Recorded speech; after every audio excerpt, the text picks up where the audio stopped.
الحمد لله رب العالمين والصلاة والسلام على سيد المرسلين أما بعد فأعوذ بالله من الشيطان الرجيم بسم الله الرحمن الرحيم الصلاة والسلام عليك يا رسول الله وعلى آلك وأصحابك يا حبيب الله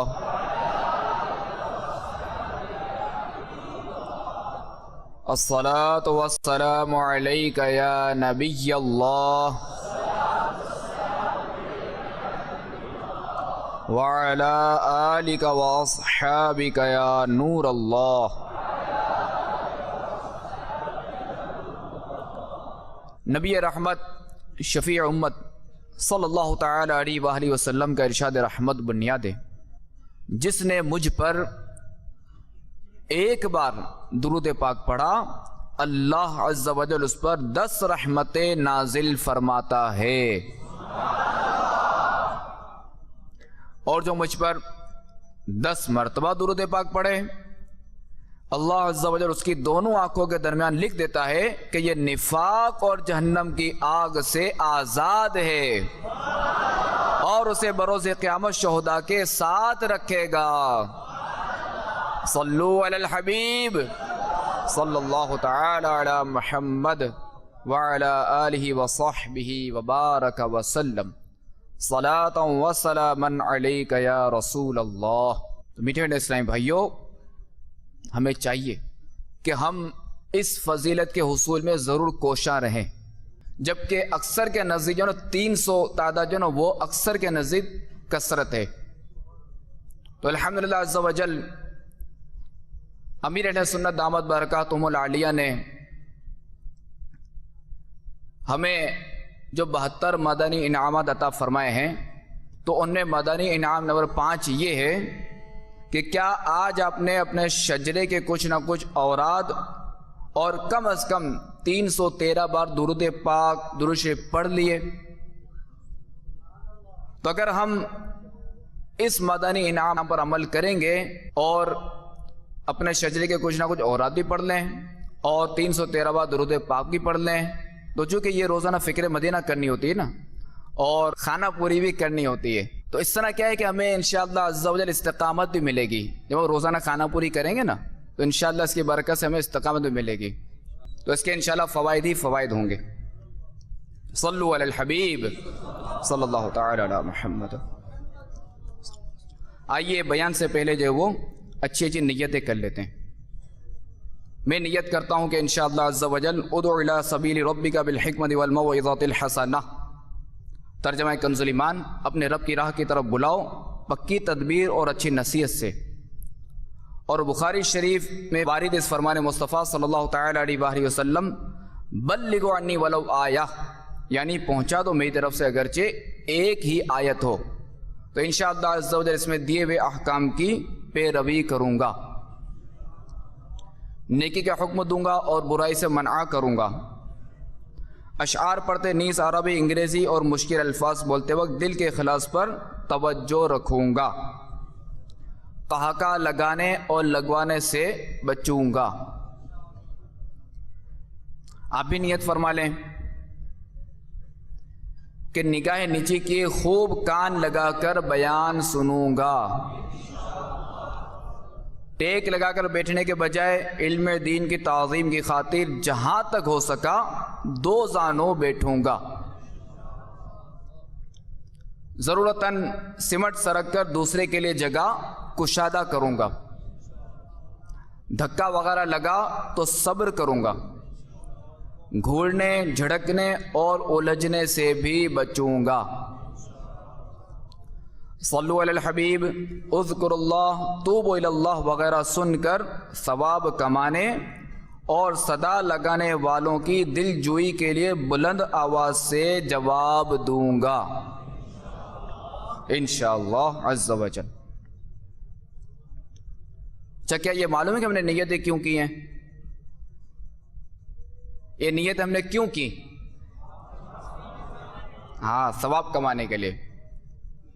اور دوسرا یہ کہ فرمان مصطفیٰ صلی اللہ تعالی علیہ وآلہ وسلم نیت المؤمن خیر من عملہ، کہ مسلمان کی نیت اس کے عمل سے بہتر ہے۔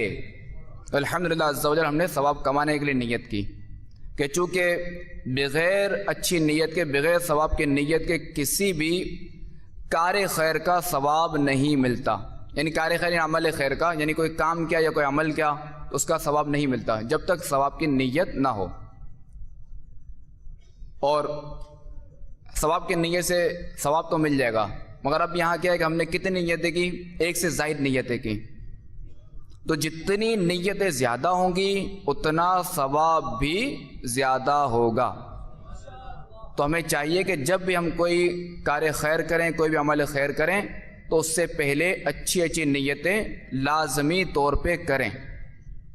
اب جیسے کھانا ہم کھاتے ہیں کہ بغیر کھائے پیے زندہ رہنا ممکن نہیں۔ اگر ہم کھانے سے پہلے اچھی اچھی نیتیں کر لیں گے کہ جیسے سنت کے مطابق کھاؤں گا، کھانے سے پہلے جو وہ دعائیں پڑھوں گا، کھانے کے بعد کی دعا پڑھوں گا، اور بھی جو سی نیتیں اگر آپ نیتیں کر لیں گے تو انشاءاللہ تبارک و تعالی اس کا بھی ہمیں ثواب ملے گا۔ تو اس کے لیے ایک رسالہ ہے ثواب بڑھانے کے نسخے، یا مکتبۃ المدینہ سے ہدیۃً حاصل کیجئے، اس میں انشاءاللہ عز و جل آپ کو بے شمار نیتیں ملیں گی۔ صلو علی الحبیب صلی اللہ تعالی علی محمد۔ عارف باللہ حضرت مولانا روم رحمۃ اللہ تعالی علیہ فرماتے ہیں، ایک دن اتفاقاً ایک ندی کے کنارے چوہے اور مینڈک کی ملاقات ہو گئی، اور ملاقات تو کیا ہو گئی کہ دونوں کی دوستی بھی ہو گئی۔ اب چوہے نے کہا مینڈک سے کہ یار تم تو پانی میں رہتے ہو، گہرے پانی میں ہوتے ہو، پانی میں نہیں گہرے پانی میں ہوتے ہو، اب مجھے اگر تم سے ملاقات کرنی ہو تو میں کس طرح تمہیں بلاؤں، کیونکہ میں تو پانی میں آنے سے رہا۔ تو بہرحال ان کا طے یہ پایا کہ دھاگے کا ایک سرا چوہے کی ٹانگ سے باندھ دیا جائے اور دوسرا سرا مینڈک کی ٹانگ سے باندھ دیا جائے تاکہ ملاقات کی ترکیب ہو۔ بہرحال اس طرح کر لیا گیا۔ اب ہوا یوں کہ ایک بار چوہے پر کوے نے جھپٹا مارا اور اسے لے اڑا۔ اب چونکہ مینڈک کی ٹانگ چوہے کی ٹانگ سے بندھی ہوئی تھی تو ساتھ میں جو مینڈک بھی فضا میں بلند ہوا۔ اب مینڈک کو احساس ہوا کہ یہ کیا ہو گیا، تو اس وقت مینڈک نے کہا کہ واقعی نالائق کی دوستی اچھے کو بھی لے ڈوبتی ہے، یہ تو تھا ہی نالائق چوہا، اس کی دوستی مجھے بھی لے ڈوبی۔ تو معلوم ہوا کہ نالائقوں کی دوستی جو ہے وہ اچھوں کو بھی لے ڈوب سکتی ہے، اگرچہ کہ یہ حکایت فرضی ہی صحیح، مگر دیکھا جاتا ہے کہ جن کی سوسائٹی ایسی ہوتی ہے، نالائقوں کی سوسائٹی ہوتی ہے، بری صحبتیں ہوتی ہیں، تو جو ان میں شامل ہوتا ہے تو ان کے بھی عادت و اطوار ایسے ہی ہوتے جاتے ہیں، ان کے معاملات بھی ایسے ہی ہوتے جاتے ہیں، اور وہ بھی انہی کی طرح ہوتے جاتے ہیں۔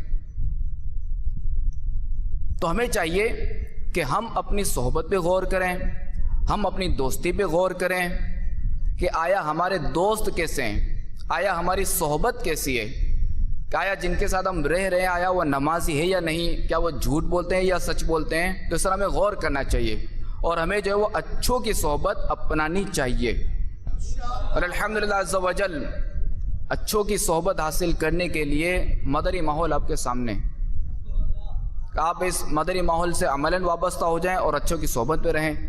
انشاءاللہ عز و جل دنیا بھی بہتر ہوگی اور آخرت میں بھی بیڑا پار ہوگا انشاءاللہ۔ آئیے آپ کی بارگاہ میں نیکوں کی صحبت کا ایک فائدہ عرض کروں۔ حضرت سیدنا ابو جعفر رحمۃ اللہ تعالی علیہ کا بیان ہے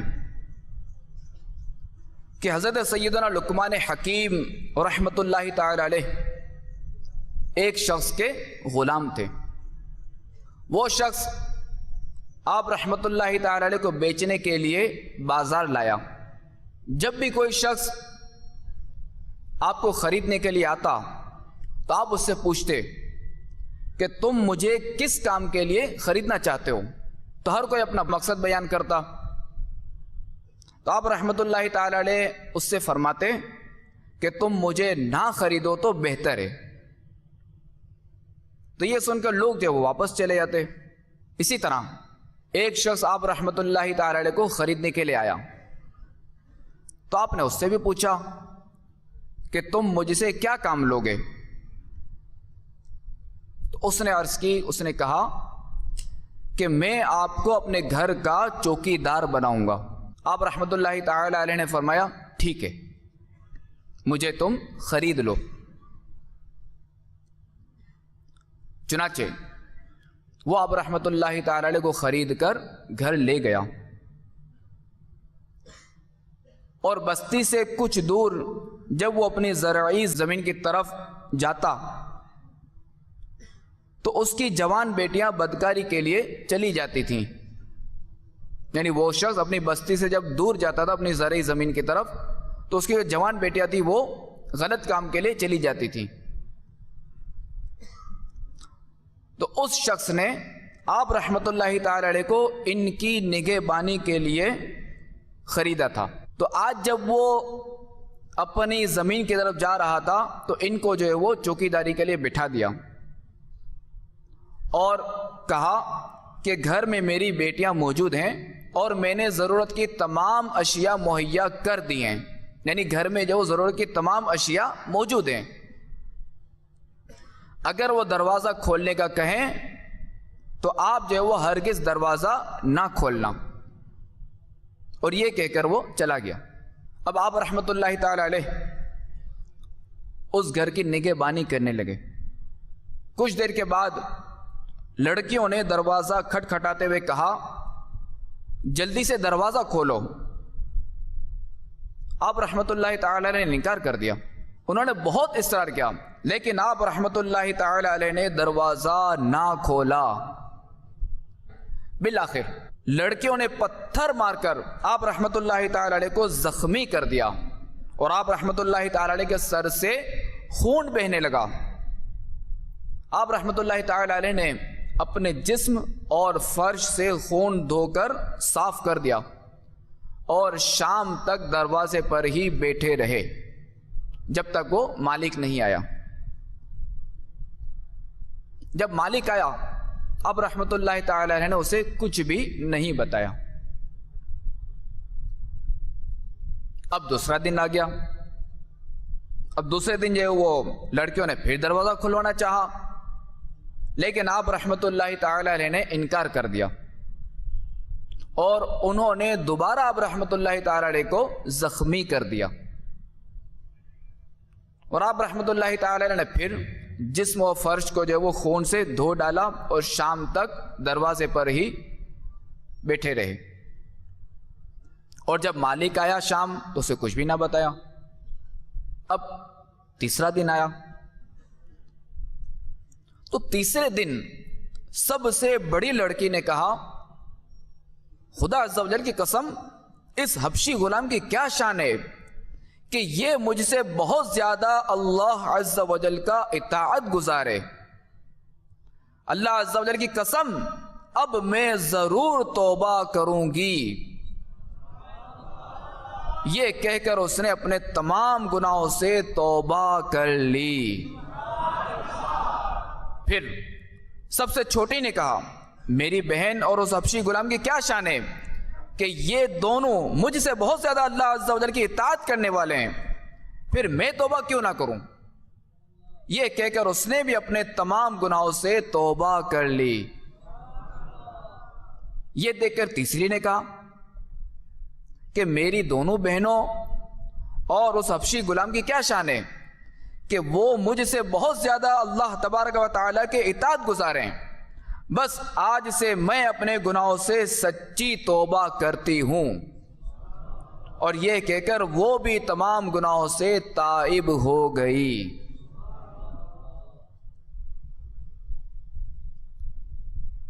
جب یہ خبر بستی کی دوسری فاحشہ عورتوں تک پہنچی تو انہوں نے کہا فلاں بن فلاں کی تینوں بیٹیوں اور ان کے حبشی غلام کی کیا شان ہے کہ وہ ہماری نسبت اللہ عز و جل کے زیادہ اطاعت گزار ہیں، پھر ہم بھی توبہ کیوں نہ کریں؟ یہ کہہ کر ان سب نے بھی اپنے تمام سابقہ گناہوں سے توبہ کر لی اور عبادت و ریاضت میں اعلیٰ مقام حاصل کیا۔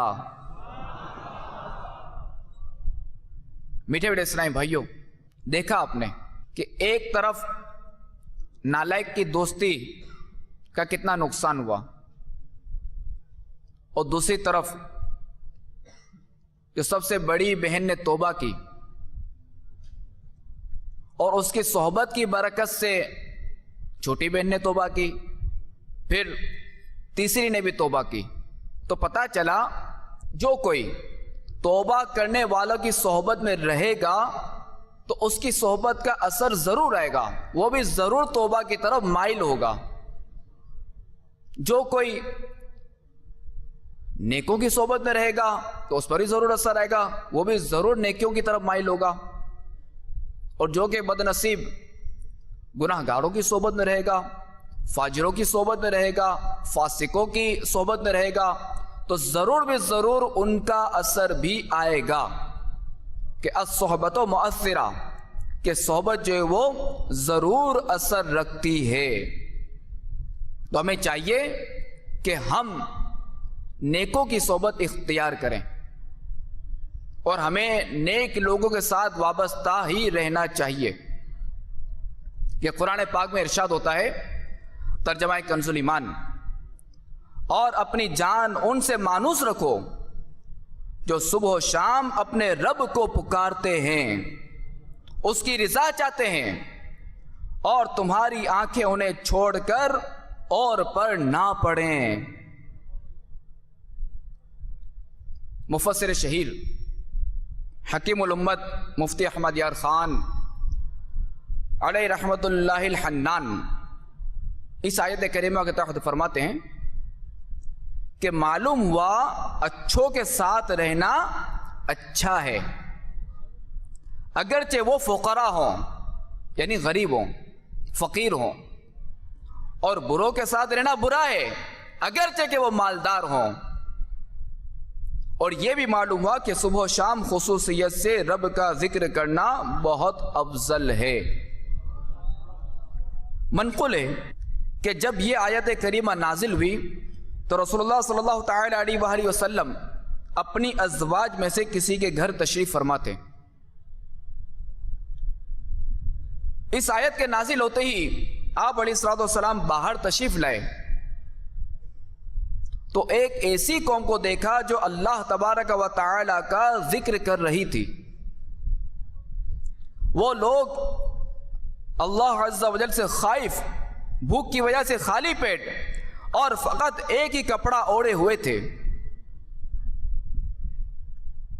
جب حضور نبی اکرم صلی اللہ تعالی علیہ وآلہ وسلم نے انہیں دیکھا تو انہی کی مجلس میں جلوہ فرما ہوئے اور فرمایا، تمام تعریف اس اللہ عز و جل کے لیے جس نے میری امت میں ایسے افراد پیدا فرمائے جن کے ساتھ مجھے بیٹھنے کا حکم دیا گیا۔ اسی طرح قرآن پاک میں ایک اور جگہ ارشاد ہوتا ہے، ترجمہ کنز الایمان، گہرے دوست اس دن ایک دوسرے کے دشمن ہوں گے مگر پرہیزگار۔ حکیم الامت مفتی احمد یار خان رحمت اللہ تعالی علیہ اس آیت کریمہ کے تحت فرماتے ہیں کہ اس سے معلوم ہوا کہ مومنوں کی قرابت داریاں اور دوستیاں قیامت میں کام آئیں گی مگر مومنوں کو، لہذا نبی اور ولی کی قرابت ضرور کام آئے گی۔ اللہ تبارک و تعالی مومن کو اس کے دوستوں اور مومن عزیزوں کے ساتھ جمع فرمائے گا کہ اب تم ہمیشہ ساتھ رہو، نہ تمہیں کچھ غم نہ جدائی وغیرہ کا کھٹکا۔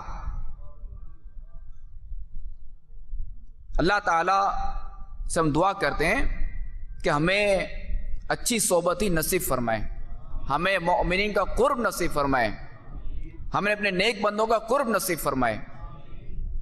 آئیے آپ کی بارگاہ میں اچھے ساتھی اپنانے پر حدیث مبارکہ پیش کرتا ہوں۔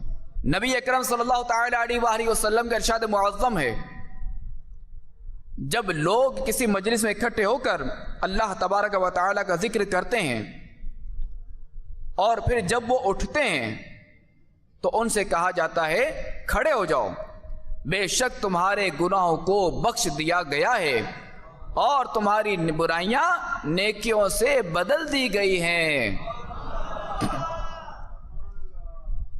سرور ذیشان رحمت عالم میان صلی اللہ تعالی علیہ وآلہ وسلم کا ارشاد ہے، المرء علی دین خلیلہ فلینظر احدکم من یخالل، یعنی آدمی اپنے دوست کے دین اور اس کے طور طریقوں پر ہوتا ہے، لہذا تم میں سے ہر ایک کو چاہیے کہ وہ غور کرے کہ کن سے دوستی رکھے ہوئے ہے۔ تاجدار مدینہ قرار قلب و سینہ صلی اللہ تعالی علیہ وآلہ وسلم نے ارشاد فرمایا، قیامت کے دن خدا رحمان عز و جل کی دائیں جانب، اچھا یہ خیال رہے کہ یہاں سمت بیان کرنے میں جو ہے وہ فضیلت کا ذکر ہے، کیونکہ اللہ تبارک و تعالی جسم و جہت سے پاک ہے، اللہ تعالی جسم و جہت سے پاک ہے، یعنی ہم یہ نہیں کہہ سکتے کہ معاذ اللہ کہ اللہ تعالیٰ اوپر ہے، یہ نہیں، اللہ تعالیٰ جسم و جہت سے پاک ہے۔ اللہ نور السماوات والارض، اور اس کی تفصیل جاننے کے لیے امیر اہل سنت کی تصنیف ہے کفریہ کلمات کے بارے میں سوال جواب، یاد ہے کسی کو کتاب کا نام؟ کم ہاتھ اٹھیں۔ کفریہ کلمات کے بارے میں سوال جواب، اس کتاب کا مطالعہ ہر ایک کو کرنا چاہیے، چونکہ کفریات کا علم سیکھنا فرض ہے۔ بعض وقت ہوتا ہے نا کہ بندہ کیا سے کیا کہہ دیتا ہے اور اسے پتہ ہی نہیں ہوتا کہ اس کا ایمان کب سے اس کا جدا ہو چکا ہے، اور اب اگر وہ مسلمانوں کی طرح جس طرح مسلمان نماز پڑھتا ہے اگر وہ اس طرح کر رہا ہے تو نماز تھوڑی ہے اس کی، وہ تو ویسے ہی خالی خالی گلاٹیاں مار رہا ہے۔ وہ اگر وہ روزے رکھ رہا ہے تو روزہ تھوڑی کہیں گے، تو خالی بھوکا مر رہا ہے۔ روزہ، نماز، حج، عبادات وغیرہ اس وقت مقبول ہوں گی، اس وقت یہ عبادت کہلائے گی جبکہ بندے کا ایمان ہو۔ اگر کافر اگر روزہ رکھے، جسے ہم روزہ کہتے ہیں، اگر وہ صبح صادق سے پہلے کھانا پینا بند کر دے اور غروب آفتاب پر وہ کھائے، اس دوران یہ کچھ بھی نہ کرے اور پورا دن جو ہے وہ سجدے ہی کرتا رہے، جس طرح مسلمان سجدہ کرتا ہے اس طرح کی وہ حرکت کرتا رہے، تو یہ تھوڑی کہیں گے بہت بڑا عابد و زاہد ہے۔ کیوں؟ اس کا ایمان ہی نہیں ہے، کہ ایمان ہے تب عبادت کام آئے گی، اگر ایمان نہیں تو کچھ بھی نہیں، چاہے وہ کچھ بھی کرتا رہے، زندگی بھر گلاٹیاں مارتا رہے، وہ نہ اس کی نماز ہے، زندگی بھر روزے رکھے، زندگی بھر فاقہ کرے، کچھ بھی نہیں ہے اس کے لیے، کتنی ہی سنتوں پر عمل کرے، جب تک ایمان نہیں اس کی عبادت نہیں۔ تو ہم میں سے ہر ایک کو چاہیے کہ کفریہ کلمات کے بارے میں سوال جواب کا ضرور مطالعہ کریں۔ آپ نیت کرتے ہیں؟ انشاءاللہ۔ کب تک مطالعہ کر لیں گے؟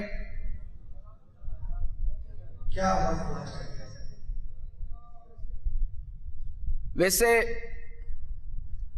ہر ایک کو جو نا مطالعہ کا جو نا وہ ہر ایک کی ذہنی کیفیت الگ الگ ہوتی ہے۔ جیسے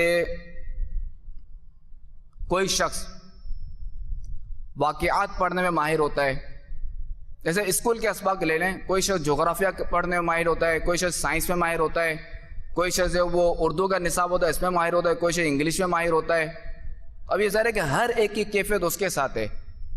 ویسے اس کا مطالعہ جو نا برائے نام برائے مطالعہ نہیں ہونا چاہیے، یہ یہاں رہنا بھی چاہیے کہ بس خالی آپ کہیں کہ بھائی میں نے جو وہ پڑھ لیا، نیت کی تھی کہ بس وہ نظر سے گزارنا ہے، پڑھنا ہے، یہ نہیں، کہ ہمیں اس کو سمجھنا ہے۔ کیا کرنا ہے؟ اس کو سمجھنا ہے۔ کم یوم 692 صفحات ہیں، اگر یہ 20 صفحات روز پڑھتے ہیں، 30 صفحات پڑھتے ہیں، اس کے حوالے سے کتنے صفحات یومی ہونے چاہیے؟ نہیں، 20 صفحات بھی دراصل جو ہے نا وہ 20 صفحات ہی زیادہ ہو سکتے ہیں، یہ کیونکہ اس پہ جو ہے وہ سمجھنا ہے۔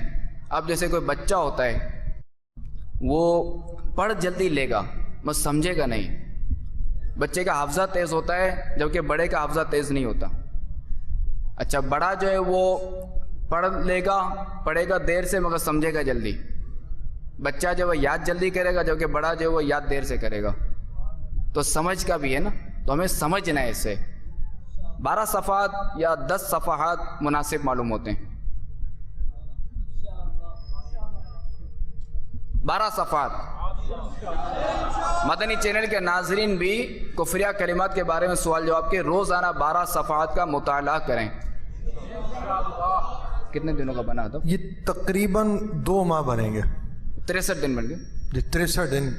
تو 63 دنوں میں جو ہے وہ اس کا جو ہے وہ مطالعہ کرنا ہے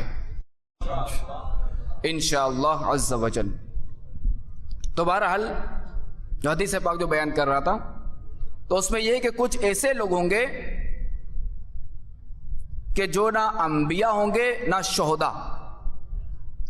ان کے چہروں کا نور دیکھنے والوں کی نگاہوں کو خیرہ کرتا ہوگا. انبیاء و شہداء ان کے مقام اور قرب الہی کو دیکھ کر اظہار مسرت فرمائیں گے. صحابہ کرام علیہم الرضوان میں سے کسی نے عرض کیا یا رسول اللہ صلی اللہ تعالی علیہ وآلہ وسلم یہ کون خوش نصیب ہوں گے؟ ارشاد فرمایا یہ مختلف قبائل اور بستیوں کے لوگ ہوں گے جو دنیا میں اللہ عز و جل کی یاد کرنے کے لیے اکٹھے ہوتے تھے اور پاکیزہ باتیں اس طرح چنتے تھے جس طرح کھجور کھانے والا بہترین کھجوروں کو چنتا ہے. تو میٹھے اسلامی بھائیو ہم غور کریں کہ ہم نے کون سی کھجور چنی. ہمیں غور کرنا چاہیے یا مقام غور ہے. حضرت مجاہد رحمۃ اللہ تعالی علیہ سے روایت ہے کہ جب بھی کوئی شخص مرتا ہے تو اس کے پاس اسی کے ہم نشین پیش کیے جاتے ہیں. یعنی اگر وہ مرنے والا اہل ذکر سے ہوتا ہے تو ذکر اللہ کرنے والے، اور اگر کھیل کود والوں میں سے ہوتا ہے تو کھیل کود کرنے والے پیش کیے جاتے ہیں. اللہ تعالی ہمارا خاتمہ بالخیر فرمائے اور ہمیں برے خاتمے سے بچائے. ہم نہیں جانتے کہ ہمارے بارے میں ہمارے رب عز و جل کی کیا خفیہ تدبیر ہے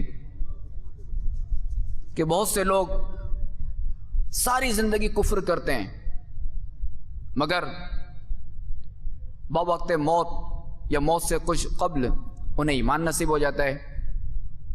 الحمدللہ عز و جل دعوت اسلامی کے مدنی ماحول میں ایسے افراد موجود ہیں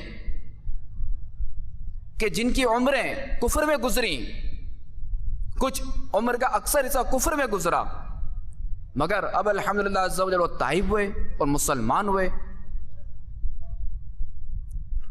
صرف عام کفار نہیں بلکہ وہ کفار کہ جو ان کے مبلغ ہوتے تھے، ایسے کفار بھی الحمدللہ عز و جل مسلمان ہوئے ہیں، تائب ہوئے ہیں اور الحمدللہ مسلمان ہوئے ہیں، اور اب الحمدللہ عز و جل دعوت اسلامی کے مبلغ بن گئے اور اب الحمدللہ عز و جل اسلام کی تبلیغ کر رہے ہیں اور دیگر کو مسلمان کر رہے ہیں. تو ہمیں نہیں معلوم کہ اللہ تعالیٰ کی خفیہ تدبیر کیا ہے. اور بہت سے ایسے لوگ کہ زندگی انہوں نے اسلام پر رہتے ہوئے گزاری مگر انہیں اسلام پر موت نصیب نہیں ہوئی، تو ہمیں نہیں معلوم کہ ہمارا انجام کیا ہوگا. تو ہم اللہ تعالیٰ سے دعا کرتے ہیں کہ اللہ تعالیٰ ہمارا ایمان سلامت رکھے. اللہ تعالیٰ ہم سے ہمارا ایمان لمحہ بھر بھی جدا نہ فرمائے. مسلمان عطار تیرے کرم سے، مسلمان عطار تیرے کرم سے، ہو ایمان پر خاتمہ یا الہی، ہو ایمان پر خاتمہ یا الہی، ہو ایمان پر خاتمہ یا الہی، ہو ایمان پر خاتمہ یا الہی، ہو ایمان پر خاتمہ یا الہی. آمین. آمین بجاہ النبی الامین صلی اللہ تعالی علیہ وآلہ وسلم۔ صلو علی الحبیب۔ ویسے جن خوش نصیبوں نے مدنی ماحول میں، دعوت اسلامی کے مدنی ماحول میں پختگی کے ساتھ وابستگی اختیار کی، نگرانوں کی اطاعت کرتے ہوئے، اپنے ذمہ داران کی اطاعت کرتے ہوئے مدنی کاموں میں لگے رہے، ان کی موت بھی قابل رشک رہی الحمدللہ۔ جیسے کسی کی قبر 8 ماہ کے بعد کھلی تو خوشبوؤں کی لپٹیں آنا شروع ہوئی، کفن سلامت، جسم سلامت، اور جسم جو ہے وہ وہاں سے نکال کر دوسری جگہ منتقل کیا گیا، ایسا بھی ہوا الحمدللہ عز و جل۔ کسی کی قبر میں اچانک شغاف ہوا تو 3.5 سال کے بعد بھی وہ صاحب جو ہے وہ خوشبودار کفن میں لیٹے ہوئے مزے سے۔ کسی کی وفات کے 9 ماہ بعد تر و تازہ بدن اور کفن سلامت کے ساتھ انہیں دیکھا گیا، تو کسی کا کفن و جسم 40 دن کے بعد بھی دیکھا گیا، اور کسی کا 57 دن کے بعد بھی دیکھا گیا کہ کفن میلا تک نہیں ہوا اور خوشبوؤں کی لپٹیں آ رہی ہیں۔ اگر آپ اس طرح کے واقعات کا مطالعہ کرنا چاہیں نا تو ایک رسالہ ہے قبر کھل گئی، رسالے کا نام ہے قبر کھل گئی، اس رسالے کا آپ ضرور مطالعہ فرمائیں کہ آپ دیکھیے جو صحابہ کرام علیہم رضوان کی قبریں کھلیں، ان کے اجسام تر و تازہ و سلامت۔ اولیاء کرام کی قبریں کھلیں، جیسے شیخ سلیمان جزولی رحمۃ اللہ تعالی علیہ، ان کی قبر کشائی 77 سال بعد ہوئی تھی، ان کا جسم تر و تازہ و سلامت۔ سلطان باہو رحمۃ اللہ تعالی علیہ، آپ سب نے نام سنا ہوگا، یہاں سے قریب بھی ہیں۔ ابھی ان کی جو قبر جہاں واقع ہے نا، یہ وہ جگہ نہیں ہے کہ ان کے وصال پر جب ان کی تدفین ہوئی تھی، بلکہ ان کی تدفین نہر کے کنارے ہوئی تھی۔ سیلاب کی وجہ سے ان کی قبر جو ہے وہ شہید ہو گئی تھی، تو لہٰذا پھر وہاں سے نکال کر ان کا جسم مبارک وہاں سے لایا گیا، اور اب جہاں مزار جام نے حاضری دی تو وہاں تدفین کی گئی۔ یہ نیت کے کتنے عرصے بعد، واللہ تعالی عالم و رسولہ عالم۔ حضرت عطا بن ابی رباح رحمت اللہ تعالی علیہ فرمایا کرتے تھے، جو شخص اللہ عز و جل کے ذکر کے مجلس میں بیٹھا، اللہ تعالیٰ اس ایک اچھی مجلس کو اس کی 10 بری مجلسوں کا کفارہ بنا دے گا۔ حضرت ابو علی روزباری رحمت اللہ تعالی علیہ بیان فرماتے ہیں،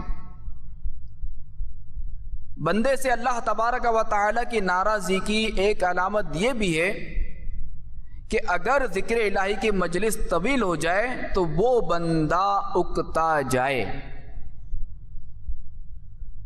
کہ اگر اللہ تبارک و تعالی اس بندے کو محبوب رکھتا تو اپنے حضور حاضری کے 1000 سال اس بندے کے لیے پلک جھپکنے کی مقدار بنا دیتا۔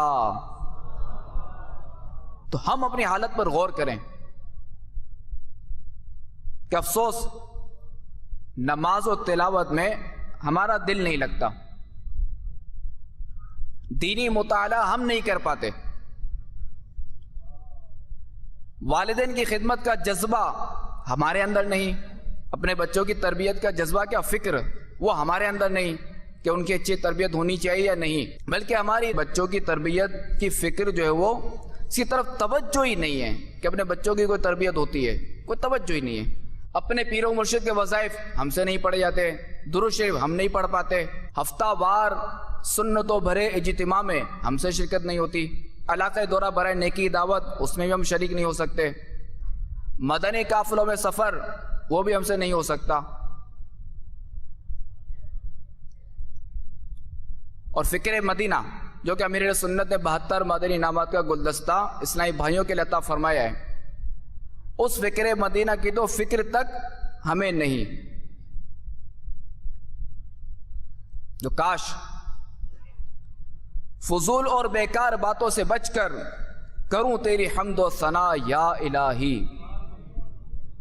کاش ہمارا نماز میں دل لگے، تلاوت میں دل لگے، ذکر و اذکار میں دل لگے، اپنے والدین کی خدمت کریں، اگر اپنی اولاد ہے تو اس کی تربیت کی فکر کریں، ہفتہ وار سنتوں بھرے اجتماع میں شرکت کریں، مدنی قافلوں میں شرکت کریں اور مدنی انعامات پر عمل کریں اور فکر مدینہ کریں۔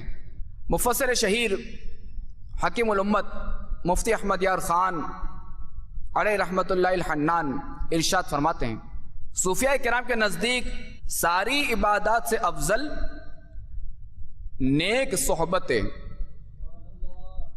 صوفیاء کرام کے نزدیک ساری عبادات سے افضل نیک صحبتیں۔ آپ مزید فرماتے ہیں کہ آج مسلمان نمازی، غازی، حاجی، قاضی بنتے رہتے ہیں مگر صحابی نہیں بنتے، کہ صحابی صحبت نبی سے بنتے تھے اور وہ صحبت اب کہاں نصیب۔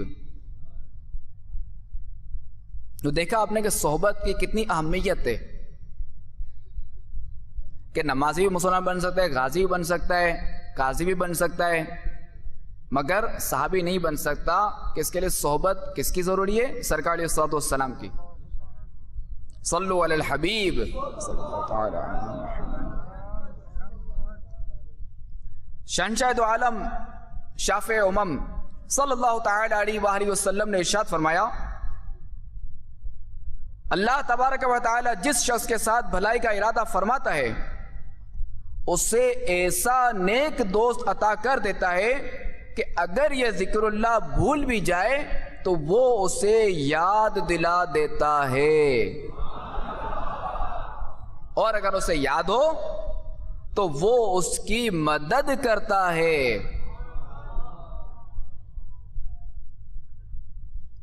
اور اچھی صحبت جو ہے وہ مرنے کے بعد بھی فائدہ دیتی ہے، کہ حضرت عبداللہ بن نافع مزنی رحمت اللہ تعالی علیہ سے روایت ہے کہ ایک شخص مدینے میں انتقال کر گیا،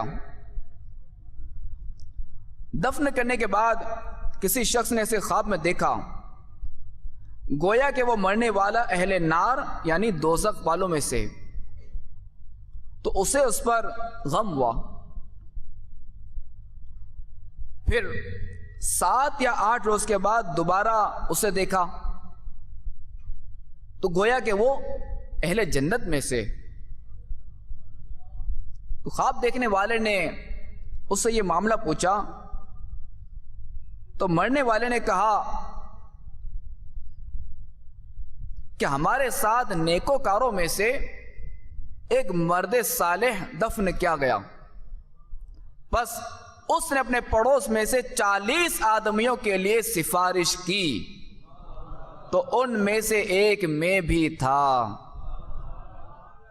تو دیکھا آپ نے کہ مردے کو بھی اچھی صحبت کا فائدہ ملا۔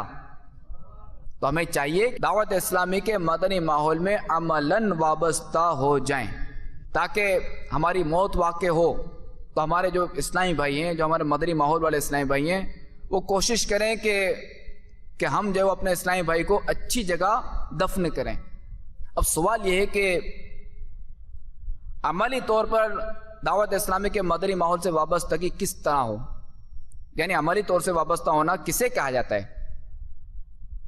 یوں تو جو بھی اپنے آپ کو دعوت اسلامی والا کہے ہم اسے مان لیتے ہیں کہ بھائی یہ دعوت اسلامی والا ہے، مگر حقیقی معنوں میں دعوت اسلامی والا کون ہے معلوم ہے کسی کو؟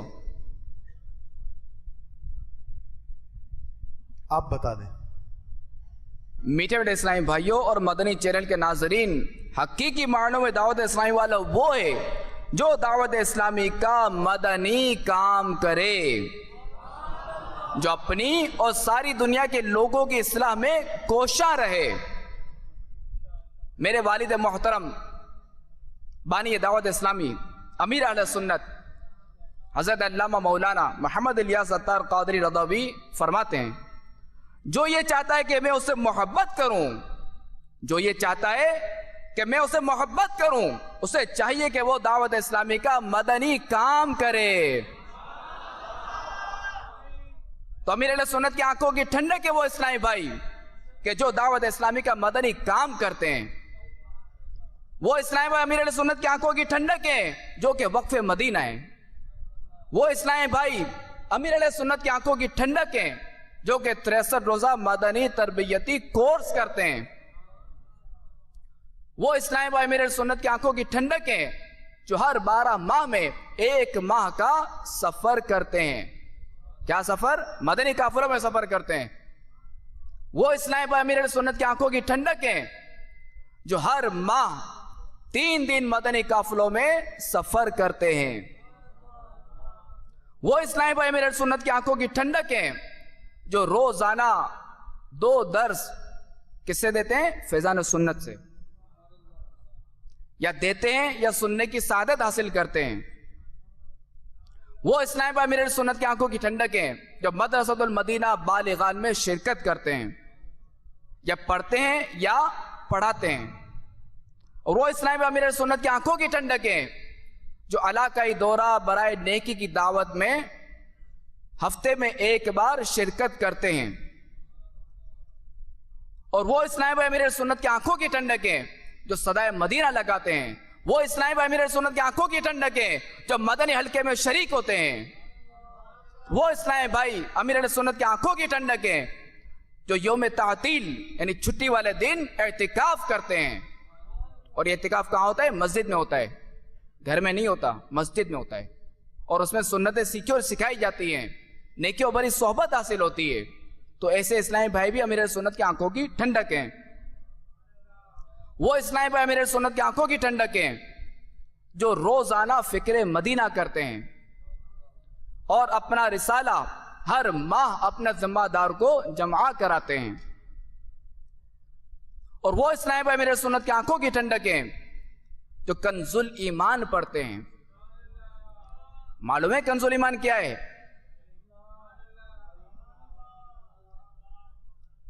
کنز الایمان سید اعلی حضرت علیہ رحمت اللہ العزت نے جو قرآن پاک کا ترجمہ فرمایا اسے کنز الایمان کہا جاتا ہے. اور کنز الایمان کے ساتھ خزائن العرفان کہ جو کہ تفسیر ہے. دیکھیں قرآن پاک کلام اللہ ہے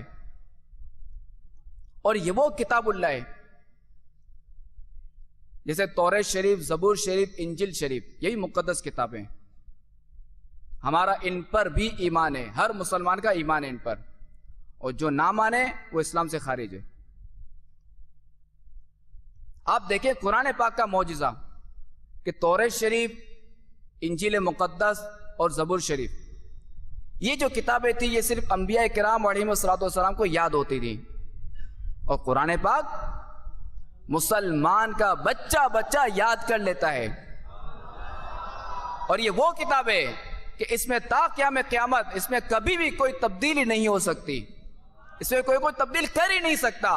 تو ہمیں چاہیے کہ ہمیں یہ کتاب پڑھنی چاہیے، ہمیں اس کا مطالعہ کرنا چاہیے کہ ہم کیسے ہیں، کہ ہمیں یعنی ہمارے کیسے اپنے ہیں ایسے اسلام ایسے مسلمان بھائی ہیں کہ جن کے مخارج درست نہیں، وہ قرآن پاک پڑھنا نہیں جانتے. چونکہ قرآن پاک جس طرح نازل ہوا ہے اسی طرح اسے پڑھنا چاہیے.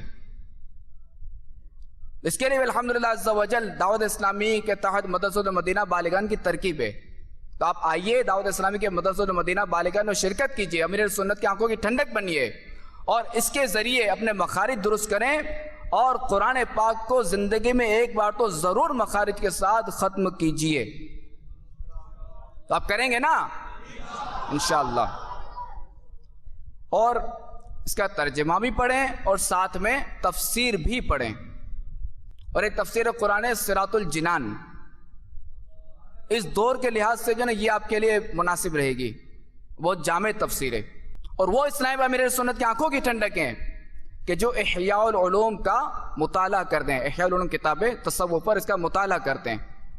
اور وہ اسلام امیر سنت کی آنکھوں کی ٹھنڈک ہیں کہ جو مکتبۃ المدینہ کے کتب و رسائل خرید کر پڑھتے ہیں اور انہیں تقسیم بھی کرتے ہیں. اور وہ اسلام امیر سنت کی آنکھوں کی ٹھنڈک ہے کہ جو مدنی کاموں میں حصہ لیتے ہیں اور جو روزانہ 2 گھنٹے دعوت اسلامی کے مدنی ماحول کو دیتے ہیں. اور وہ اسلامی بھائی بھی امیر سنت کی آنکھوں کی ٹھنڈک ہیں کہ جو مدنی چینل دیکھتے ہیں. اور امیر سنت دامت برکاتہم العالیہ اپنے مریدین و متعلقین کو دعاؤں سے کیسے نوازتے ہیں، آئیے اس کی جھلک ملاحظہ فرمائیے. 21 دسمبر 2002 میں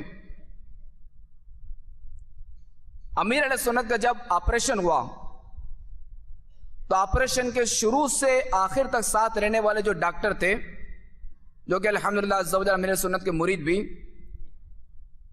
ان کا حلفیہ بیان کہ نیم بے ہوشی میں امیر سنت دامت برکاتہم العالیہ کا ایمان افروز انداز دیکھ کر میری آنکھوں سے آنسو جاری ہو گئے.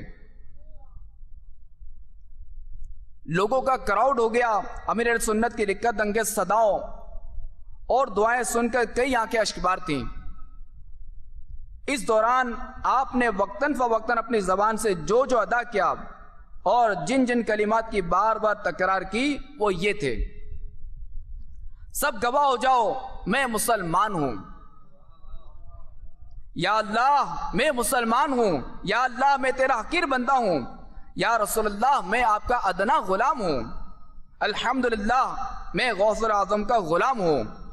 اے اللہ میرے گناہوں کو بخش دے، اے اللہ میری مغفرت فرما، اے اللہ عز و جل میرے ماں باپ کی مغفرت فرما، اے اللہ عز و جل میرے بھائی بہنوں کی مغفرت فرما، یا اللہ عز و جل میرے گھر والوں کی مغفرت فرما، اے اللہ عز و جل میرے تمام مریدوں کی مغفرت فرما، اے اللہ عز و جل حاجی مشتاق کی مغفرت فرما، اے اللہ عز و جل تمام دعوت اسلامی والوں اور والیوں کی مغفرت فرما، اے اللہ عز و جل محبوب کی ساری امت کی مغفرت فرما.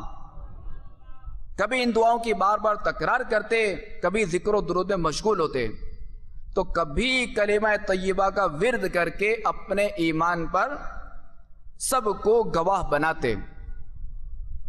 اور اسی طرح جو اسٹرکچر پر سوار اپنے روم کی طرف بڑھتے چلے گئے. جو باہر کا جو منظر تھا تو میں نے بھی دیکھا تھا اور سنا تھا، چونکہ میں بھی اس وقت موجود تھا. چونکہ یہ ڈاکٹرز کا جو بیان ہے وہ اندر کا ہے، اور باہر بھی یہی کلمات ہیں جو کہ میں نے خود بھی سنے ہیں. تو ہمیں اپنے رب عز و جل کا شکر ادا کرنا چاہیے کہ اس رب عز و جل نے ہمیں کیسی عظیم ہستی عطا فرمائی اور ہمیں کیسا دامن نصیب فرمایا. میں نے کن کا دامن نصیب کیا کہ جو نیم بے ہوشی میں جن کا کلام یہ ہے.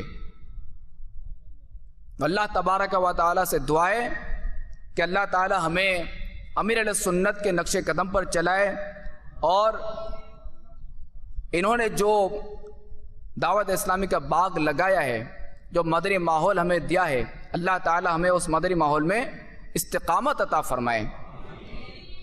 اللہ اس سے پہلے ایما پہ موت دے دے، نقصان میرے سبب سے ہو سنت نبی کا. صلو علی الحبیب. اچھے ماحول کی برکت سے جو نیکیاں کرنا بھی آسان ہو جاتا ہے.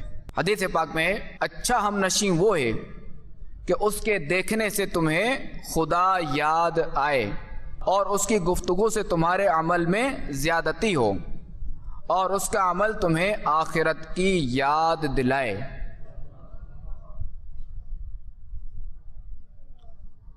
تو آپ لوگ جو ہے وہ مدنی مذاکرے دیکھنے کا معمول بنائیں تو انشاءاللہ عز و جل مدنی ماحول کی قدر پیدا ہوگی. اپنے آپ کو پیش کیجئے 63 روزہ مدنی تربیتی کورس کے لیے، یا 1 ماہ کے مدنی قافلے میں سفر کے لیے، یا 1 ماہ اعتکاف عالمی مدنی مرکز فیضان مدینہ میں کریں، اس کے لیے آپ پیش کیجئے، یا ہر ماہ 3 دن مدنی قافلے میں سفر کے لیے اپنے آپ کو پیش کریں، یا ہر جمعرات اجتماع اور 2 درس کے لیے اپنے آپ کو پیش کیجئے. آئیے آپ کے بارگاہ میں ایک مدنی بہار پیش کرتا ہوں. تحصیل جنت المعلی، حلقہ گلشن عطار، تائی محلہ، مہاجر کیمپ نمبر 7، باب المدینہ کراچی کے مقیم، دعوت اسلامی کے مدنی ماحول سے وابستہ 17 سالہ اسلامی بھائی محمد نوید اتاری کا 18 رجب المرجب 1421 ہجری صبح تقریباً 8 بجے انتقال ہوا۔ تکفین کے بعد حسب وصیت مرحوم کے سر پر امامہ شریف کا تاج، اچھا اس کی وہ عرض کر دوں کہ امامہ جو ہے نا وہ صرف یعنی تدفین کے وقت جو ہے نا علماء کے سر پر رکھا جائے گا، باقی عامی کے سر پر یعنی عام لوگوں کے سر پر امامہ نہیں رکھا جائے گا تدفین کے وقت۔ دوبارہ اس وقت ان کی قبر میں رکھا گیا، بس جس نے بھی رکھا۔ تو جمعرات ربیع الغوث 1422 ہجری 12 جولائی 2001 کو مرحوم محمد نوید اتاری نے اپنے بھائی کو خواب میں آ کر بتایا کہ تم میری قبر پر نہیں آتے، آ کر دیکھو تو صحیح میری قبر کا کیا حال ہو گیا ہے۔ اب جس دن یہ خواب آیا تھا اس دن شدید بارش ہوئی تھی، چنانچہ جا کر دیکھا تو جمعرات کو ہونے والی موسلا دھار بارش کے باعث قبر دھس گئی تھی۔ اتوار صبح تقریباً 7:30 بجے مرحوم کے تمام بھائی بشمول دعوت اسلامی کے 8 حفاظ کرام قبر پر آئے۔